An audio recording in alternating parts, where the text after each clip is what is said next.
This is your daily dose of all things royal.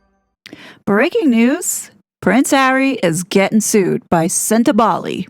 This delicious news posted on the Sentebale website says, Sentebale has commenced legal proceedings in the High Court of England and Wales. The charity seeks the court's intervention, protection, and restitution following a coordinated adverse media campaign conducted since March 25, 2025, that has caused operational disruption and reputational harm to the charity, its leadership, and its strategic partners. The proceedings have been brought against Prince Harry and Mark Dyer, identified through evidence as the architects of that adverse media campaign, which has had significant viral impact and triggered an onslaught of cyberbullying directed at the charity and its leadership. Sentebale has experienced the adverse media campaign as false narratives circulated through the media about the charity and its leadership attempts to undermine its relationships with staff, existing and prospective partners, and the forced diversion of leadership time and resources into managing a reputational crisis not of the charity's making. Sentebale's development sector funders have maintained 100% of their financial commitment throughout this period, and the charity has been deeply moved by the continued generosity of individual donors who have stood firm alongside them. The commitment of our partners and donors reflect a shared conviction that good governance is fundamental to the integrity of any charitable organization and their faith in the continued work of the charity.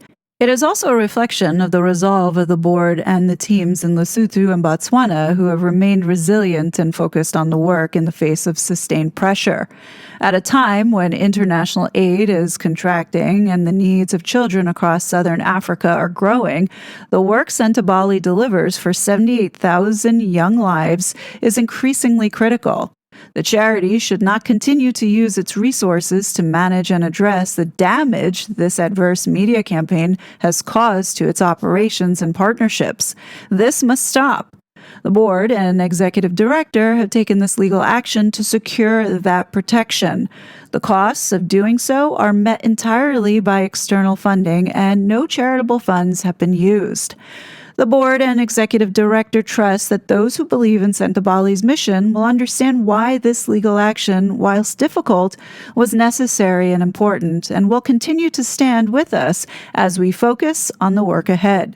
Sentebale's focus remains where it has always been: the children and young people of Lesotho and Botswana.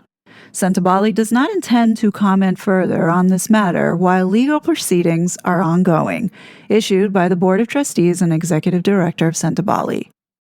And it's interesting that Harry claps back and issues a statement not through People magazine, but through GB News.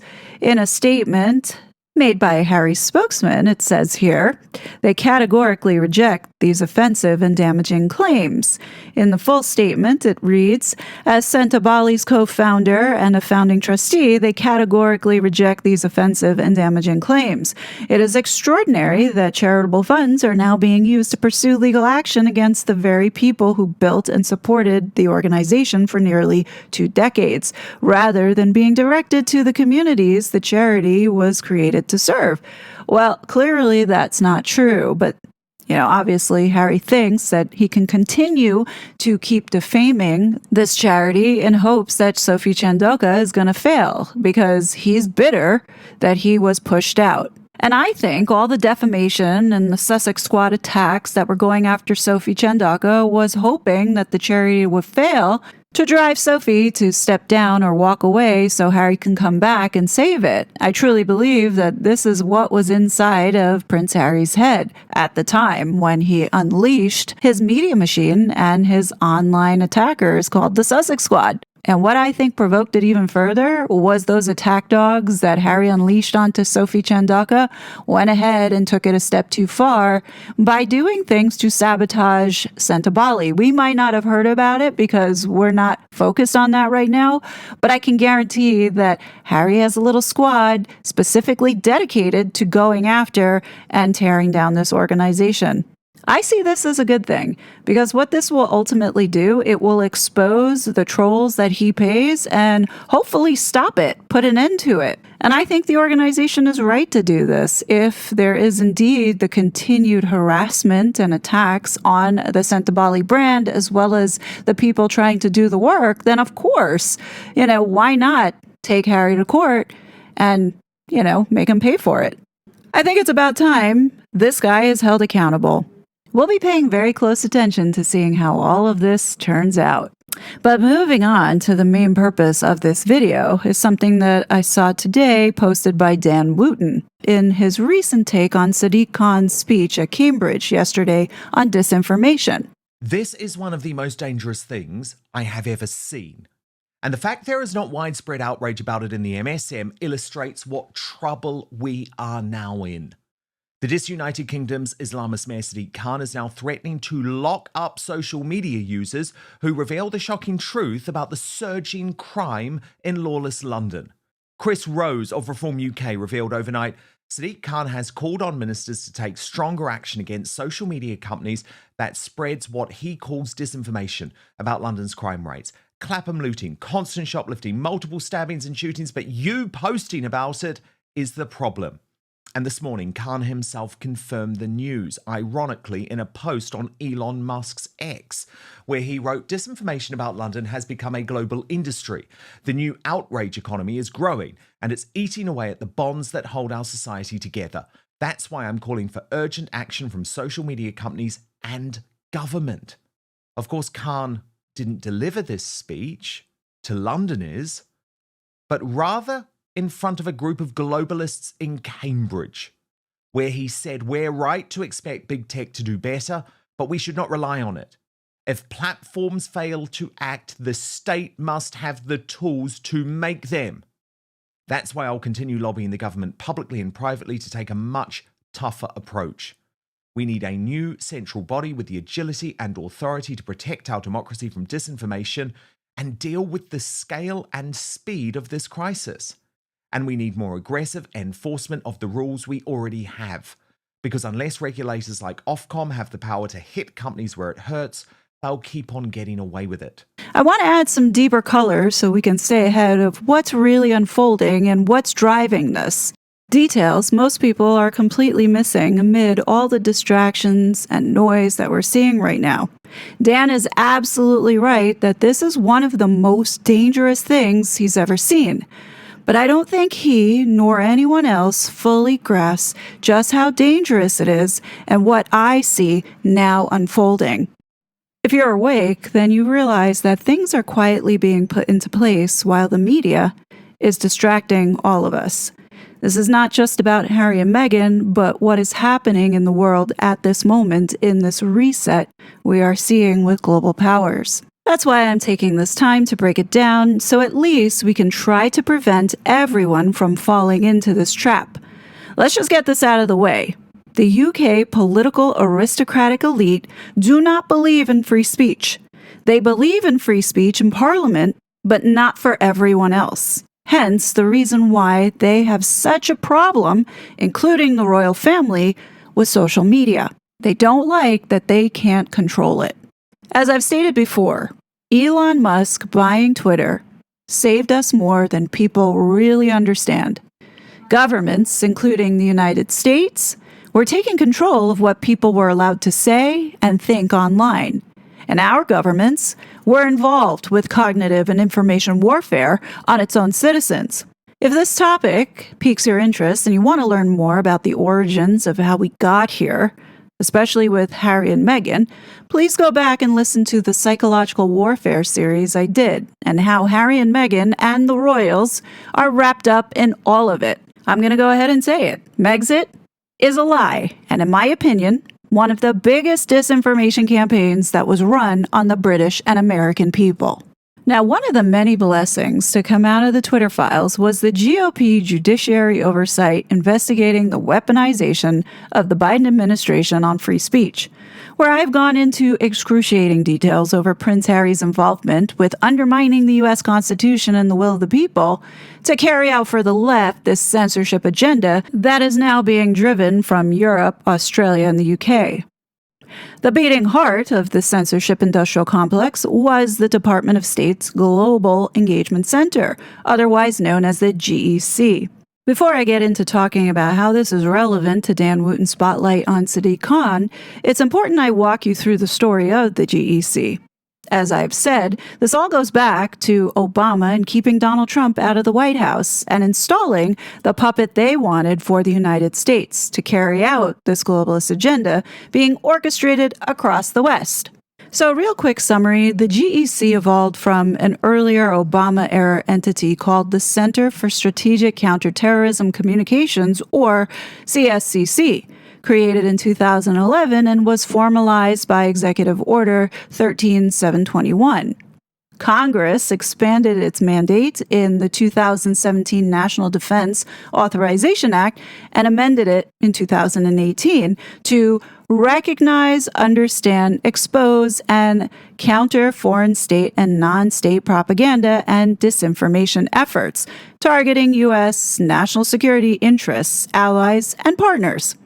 Its stated focus was strictly on foreign threats, primarily from actors like Russia, China, Iran, and terrorist groups, using data analytics, research, public reports, and coordination with interagency partners, tech companies, civil society, and international allies.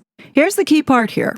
Officially, it did not have authority over domestic U.S. speech or platforms. Its mandate was limited to foreign audiences and foreign influence operations abroad. For years, this little agency hummed along in the background under Obama-era Democrat protection until the political wind shifted.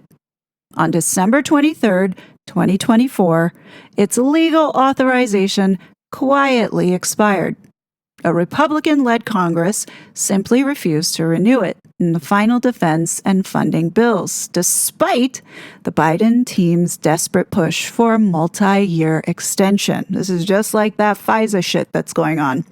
The office was effectively shuttered overnight. Staff and functions were shuffled into other public diplomacy corners of the State Department like cockroaches when the lights get turned on. There was a brief, awkward attempt to rebrand the remnants as the Counter Foreign Information Manipulation and Interference Office to fool the incoming administration and fly under the radar, but that too was short-lived. Fast forward to April 16, 2025, newly confirmed Secretary of State Marco Rubio steps to the podium and delivers the news. He calls the whole operation and its successor a taxpayer-funded boondoggle that had spent tens of millions of dollars actively silencing the very Americans it was supposed to serve. In Rubio's telling, the center had crossed the line from fighting foreign lies to helping engineer domestic censorship. He shuts the successor office for good, framing the move as a victory for free speech and a rejection of unconstitutional government overreach. And that's where the censorship industrial complex enters the picture. Critics from House oversight committees, journalists like Michael Schellenberger, Elon Musk, conservative outlets, and even lawsuits from Missouri and independent media had been painting the GEC as one of the central gears in a much larger machine. The accusation went like this. Even though the center's charter was foreign only, it quietly poured grants and tech challenge money into private disinformation detection tools and startups. Can anybody think of one tool that we know of that detects mis and disinformation? If Christopher Boozy's face came to mind, then you're on the same wavelength that I'm on. It is highly possible that Bot Sentinel received money directly or indirectly via laundered funds. Those tools, once built, got handed off to social media platforms, fact-checkers, and NGOs. The result? American voices, especially conservative news outlets, started getting flagged, demonetized, or shadow banned in our own homeland. This is what voices like mine faced under Harry and Meghan's participation in unlawfully taking away Americans' God-given protected rights. We have seen lawsuits claiming the government had cleverly laundered censorship through third parties, dodging direct First Amendment violations while still shaping what Americans could see and say about elections, COVID policies, or any number of hot-button issues like race and gender. Two topics Meghan Markle used as a shield for her bad behavior and lies to deceive the public. To the leftist defenders like Archwell's 2026 NAACP winner, Dr. Marianne Franks, as well as many others like Nina Jankowicz, Kate Starbird, Imran Ahmed from the CCDH, all of this was overblown partisan fiction. They insisted the GEC never targeted domestic content, that any spillover was purely accidental, and that killing the office simply handed foreign adversaries a free hand to spread real disinformation unchecked. But to its opponents, the center's closure was concrete proof that the censorship industrial complex, which composed of government agencies, funded NGOs, and big tech working in concert, could be dismantled piece by piece. The Global Engagement Center's quiet death in late 2024 and its final burial in 2025 was far more than bureaucratic housekeeping. It became a lasting symbol, the moment one pillar of this censorship machine was toppled, exposing the raw partisan fault line between progressive liberals who champion globalism and its insane, destructive, satanic agenda, while demanding censorship under the guise of vital national security armor, compared to those who view it as a dangerous form of domestic speech policing. This was seen as a major victory for protecting free speech in America. But the fight is far from over. As I've shared with you, these lunatics are going to extraordinary lengths to circumvent and erode our fundamental American free speech rights. The United Kingdom has long been one of the most aggressive outside forces pushing to weaken those freedoms inside the United States, all in service of the globalist agenda. They know the First Amendment remains the single greatest obstacle standing in the way of their vision. An Agenda 2030 socialist enslaved state that the royal family itself actively backs and supports. The closing of the GEC was a massive blow to the globalist censorship machine. Now, these thin-skinned lunatics who cannot stand criticism, like Starmer and Sadiq Khan, are frantically picking up the pieces to fight mis and disinformation. Fast forward to March 2026. Labour is now running the show in the UK, and the Foreign Affairs Committee, chaired by a Labour MP by the name of Emily Thornberry, releases disinformation diplomacy. And what's their big idea to protect British democracy from the exact same Russian doppelganger ops, Chinese spamouflage networks, and Iranian influence campaigns? A shiny, new, centralized national counter-disinformation center, complete with statutory footing, parliamentary oversight, wink wink, whole-of-society approach, enhanced public communications, media literacy for the masses, algorithmic transparency forced on social media via the Online Safety Act, and the same buzzwords like resilience, foreign information manipulation and interference, coordination with allies. Sound familiar? Because it should. It's the GEC playbook. Both claim they're only fighting foreign threats. Both want a single government hub to end fragmented efforts. Both talked about partnering with tech platforms for better detection and transparency. Both frame lawful speech that doesn't fit the official narrative as a national security problem that just happens to need fixing through government tech collusion. The US version built this thing called Disinfo Cloud and handed surveillance tools straight to Meta and Twitter so they could rate, label, and throttle American voices. The UK version doesn't mention Disinfo Cloud yet, but it's recommending the exact same centralized coordination model that let the GEC platform those tools in the first place. Same song, different verse. We're only fighting foreign disinformation promise, while the infrastructure gets built to rate, label, throttle, and blacklist whatever the current regime dislikes. And guess who shows up as a star American witness to help build the case for this central hub? Well, that would be Nina Jankowicz. That's right, folks. The same Nina Jankowicz who ran Biden's short-lived Department of Homeland Security Disinformation Governance Board. You know, the one that got torched for smelling like domestic speech police? The one who, after that gig imploded, popped up as CEO of the American Sunlight Project?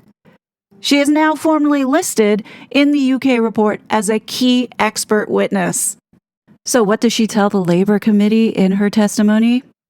China's spamflage network is still out there pumping out fake American voter profiles to stir up U.S. divisions. Russia and Iran are flooding the zone. Pro-Russian narratives are slipping into U.S. political discourse, but conveniently leaving out that Hillary and Obama created the whole Russian hoax. Meanwhile, she asserts her victim status of fighting disinformation back home and facing real pressure and harassment. Boo-hoo. Oh, and those large language models? They're perfect for foreign influence ops. What they're leaving out is those influence ops on their own people. All of it, of course, is framed as foreign threats, all of it feeding straight into the committee's big recommendation, which is stand up that shiny new UK central hub to coordinate push platforms for algorithmic transparency, boost media literacy, and make the information space, you guessed it, resilient. Prince Harry's favorite word. So Nina Jankowicz is helping to build the intellectual case for a new centralized counter-disinfo center in London. And because every major platform is global, whatever foreign threat detection tools and coordination this UK hub will develop will inevitably wash back onto American users, American content, and American small businesses. It's the ultimate workaround. The GEC surveillance toys got shut down here. Now the same voices are helping stand up a British version that can influence the same platforms from across the Atlantic, where the First Amendment doesn't apply. Nina Jankowicz, once blocked at home, now gets quoted in a sovereign UK parliamentary report pushing exactly the kind of coordinated government tech resilience architecture she couldn't finish in Washington. So now getting back to Sadiq Khan and his speech that he gave at the Cambridge Disinformation Summit yesterday, it says we're right to expect. So now getting back to Sadiq Khan and his speech that he gave at Cambridge for the Disinformation Summit, it says here, we're right to expect big tech to do better, but we should not rely on it, Khan said. If platforms fail to act, the state must have the tools to make them. That's why I'll continue lobbying the government publicly and privately to take a much tougher approach. We need a new central body with the agility and authority to protect our democracy from disinformation and deal with the scale and speed of this crisis. And we need more aggressive enforcement of the rules we already have, because unless regulators like Ofcom have the power to hit companies where it hurts, they'll keep on getting away with it. It's no surprise that Sadiq Khan is in favor of this, and that's because the person who created this report, Emily Thornberry, was behind supporting Sadiq Khan when he was running for mayor in 2024. Oh, and this little disinformation summit that Sadiq Khan spoke at, guess who were some of the speakers? Two of Prince Harry's friends who were with him on the Aspen Institute on Commission of Information Disorder, Yoel Roth, who was the former trust and safety at Twitter, who was censoring people left and right, including Donald Trump. And then you also had Kate Starbird, who was listed in the Missouri versus Biden lawsuit. She was one of the leads involved with the election integrity program, as well as the virality program with Renee DeResta. Also given a platform to speak on April 8th was Imran Ahmed, the douchebag from CCDH that the United States wants to kick out and revoke his visa, who is now suing the U.S. government, claiming his First Amendment rights have been violated. Yeah, that dude. And best of all, showing up at this summit was Nina fucking Jankowicz again. In her little description, attacks on the field of disinformation research have been ongoing for 4 years.